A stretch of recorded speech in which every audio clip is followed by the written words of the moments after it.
Bonjour à toutes et à tous, ravi de vous retrouver pour vous parler en quelques mots de la nouvelle lune qui aura lieu donc dans quelques heures, quelques jours, le 23 octobre à 23h50 et quelques heures de Paris. Donc cette nouvelle lune s'installe dans les tout premiers degrés du dernier signe de feu du zodiaque, du Sagittaire. Elle est conjointe au Soleil bien sûr, mais aussi aux deux autres planètes personnelles qui sont Vénus et Mercure. Elle s'installe dans la carte du ciel qui a été montée dans la quatrième maison. Donc si on se réfère à la symbolique de ces signes, euh, on peut d'ores et déjà dire qu'elle va venir sur cette lunaison nous interpeller sur quelque chose qui est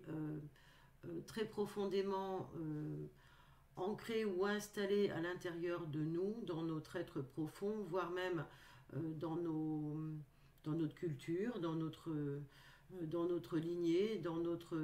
et elle va venir nous interpeller sur un sujet qui va entrer en résonance, hein, bien sûr, sur un sujet qui, dans notre quotidien aujourd'hui, est en rapport avec ce qui se passe au niveau peut-être mondial, sur des sujets qui nous interpellent personnellement, au niveau mondial, mais aussi au niveau idéologique. Il y a quelque chose qui nous préoccupe dans notre quotidien, mais qui a trait à l'étranger, qui a trait à quelque chose qui se passe loin du lieu où on est, du lieu où on habite. Ça peut être un projet qui nous tient à cœur, qui est en train de se réaliser, mais pour lequel on n'a pas encore de visibilité totale. Ça peut être une idée ou un concept qui est en préparation et qui n'a pas encore toutes les phases du plan d'action établies. Ça peut être un projet de voyage ou de séjour qui devrait s'installer mais qui n'est pas encore totalement possible à cause des conditions, à cause de tout ce qui se passe dans le monde actuellement. Bon, voilà, ce sont uniquement des exemples. En tous les cas, cette lunaison vient nous toucher au niveau de nos choses concrètes, totalement intimes et personnelles, puisque Vénus et Mercure sont impliqués. Donc il y aura la mise à jour, peut-être de nouvelles idées ou l'émergence de nouveaux sentiments. Il est fort probable que dans cette dernière partie de l'année, nous ayons envie de mettre en avant quelque chose qui nous tienne à cœur, quelque chose qui nous donne envie de se dire bah, tout n'est pas perdu, il y a encore de l'espérance, même si le monde semble être dans une ambiance apocalyptique. Nous avons quand même fort à faire, à trouver en nous, dans nos ressources profondes, des choses qui vont nous permettre d'aller de l'avant, ne serait-ce que pour terminer l'année et augurer l'année 2023. Et cela, quelles que soient les choses qui sont à vivre, nous voyons bien qu'il y a des choses terribles qui se passent malgré nous, malgré notre, notre intelligence, malgré nos volontés, malgré nos désirs. Il y a des choses qui viennent nous submerger et qui viennent, enfin tenter de nous submerger et qui viennent nous interpeller à des endroits auxquels nous n'avions pas l'habitude de donner ou d'accorder un petit d'importance. Maintenant, cette conjonction lunaire, solilunaire, et puis cet amas planétaire en Sagittaire vient nous dire qu'il est peut-être temps de reprendre les idéaux, de reprendre les hautes philosophies, ce qui nous tient au royaume de l'invisible comme quelque chose qui est de l'ordre de l'idéal, qui nous emmène à voir plus haut et plus loin dans nos vies, dans nos cœurs, dans nos projets de vie. Et en même temps, le faux aspect qui est noté avec Jupiter nous dit que bah, ça ne sera pas encore tout à fait peut-être le bon moment pour amorcer la chose, mais néanmoins, rien ne nous empêche d'en avoir l'idée. Même si on ne va pas planter la graine tout de suite, on peut la sortir du sachet, si j'ose dire, ou tout au moins la préparer et attendre que Jupiter soit tout simplement dans le signe du bélier, en signe de feu, et attendre donc la fin de l'année. Je crois que ce sera vers le solstice d'hiver au 21 décembre. Néanmoins, nous avons ici une lunaison qui est en très bel aspect, cette fois avec Chiron. Donc ça veut dire qu'avant d'arriver à ourdir nos projets réellement et à les proclamer comme une décision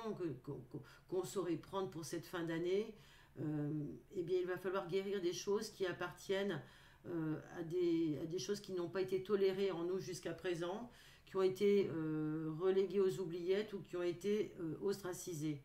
Dans le Sagittaire, on voit bien qu'il y a des choses qui sont de l'ordre de l'idéologie. Aujourd'hui, il y a tellement de conflits sur la base de fausses idéologies, sur la base de faux concepts de progrès, de faux concepts de liberté, de tolérance, qu'on en arrive à tout et à son contraire. Donc c'est cela que cette nouvelle lune, en tous les cas, va tenter de nous faire comprendre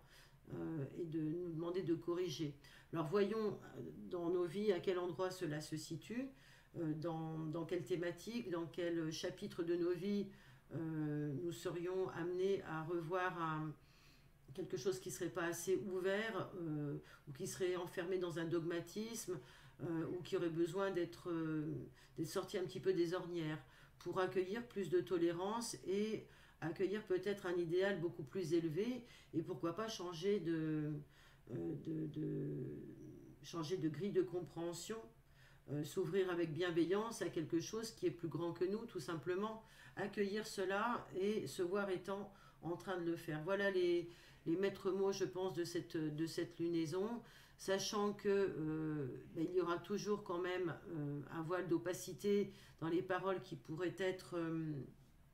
quand je dis opacité, c'est de brume, hein, c'est du brouillard plutôt, c'est pas de l'opacité, c'est simplement qu'on est contenu dans un grand mensonge qui est interpénétré de différents mensonges. Les informations sont brouillées, ce que l'on entend, ce que l'on nous dit, donc rien ne nous aide pour y voir clair, mais malgré tout, il faut faire confiance peut-être là à ce qui nous relie à ce qui est plus élevé, et peut-être restaurer la part de nous qui est relié au divin, qui est relié à une dimension supérieure, tout simplement pour pouvoir garder son cap et garder un phare dans la nuit, tout simplement. Voilà ce que j'aurais envie de vous dire, sachant qu'aujourd'hui, toute notre quête identitaire ou la préservation de notre identité tout simplement est mise à mal. On voit bien que les derniers instants de Pluton dans le Capricorne et la lune noire, la lune moyenne en Cancer nous obligent à nous défaire de certains oripeaux, mais en même temps de nous défaire de choses que l'on aurait souhaité conserver et qui ont leur raison d'être ou qui l'ont eu. Et aujourd'hui, on doit aller vers une nouvelle configuration qui nous demande de nous défaire de ce qui semblait sécuritaire pour aller voir ce qui est vraiment à nettoyer, à purifier, puisqu'on est sur quelque chose qui doit nous amener à pacifier notre comportement. Et bien ce comportement, c'est un comportement qui doit s'intégrer à un moi social plus important, qui tienne compte d'une écologie durable pour chacun, mais aussi pour tous. Et c'est pas uniquement quelque chose qui doit être reporté ou délégué à des instances qui nous contrôleraient et qui feraient pour nous. Voilà ce que j'aurais à dire en mots rapides sur cette lunaison, donc, qui nous donnera donc un aspect malgré tout d'enthousiasme, puisqu'on aura l'impression de vivre, de pouvoir enfin espérer quelque chose de meilleur et de nouveau. Voilà, en tous les cas, même si cette lunaison ne s'inscrit pas dans la durabilité, il est bon quand même que nous profitions de l'opportunité pour mettre en œuvre des choses qui vont être à mettre en place plus tard. Voilà, c'est peut-être ce message de fin d'année de cette nouvelle lune en Sagittaire. Même si aujourd'hui on n'arrive pas à le mettre en place, il faut quand même l'initialiser, quand même le réfléchir, quand même le suggérer et garder le cap. Garder le cap, c'est le maître mot certainement de l'enthousiasme qui doit demeurer au plus haut. L'enthousiasme qui doit nous apporter de la joie. Il ne faut pas oublier que derrière les nuages, derrière le brouillard, derrière tout ça, il y a le soleil et c'est ça qui nous maintient debout, qui nous donne des raisons d'espérer, des raisons de